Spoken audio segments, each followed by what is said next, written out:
If it's green, it must be a green mamba, which works for harmless little bush snakes. Being mistaken for a deadly species has its perks.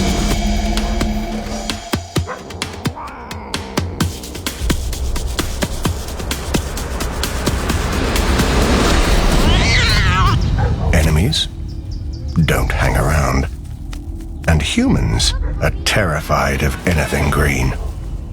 A bush snake bite might bleed, but they've got nothing on mambas. Very dangerous snakes. Why?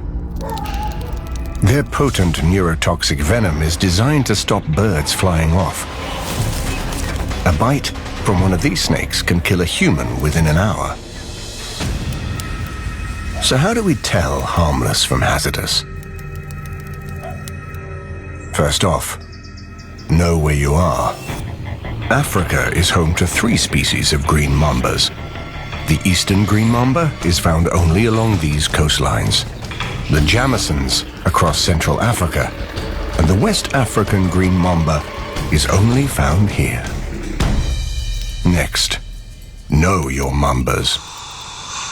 The eastern species is bright green with the odd yellow scale. The Jamisons and West African green mambas are mottled and duller, their scales edged with black.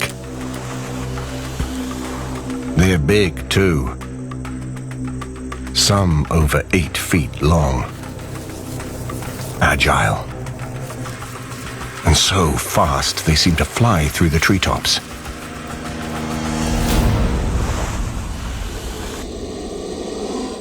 Legend has them dropping from trees to attack victims walking below.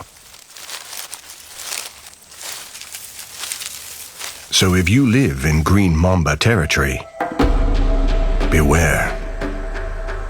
They're up there, but only watching.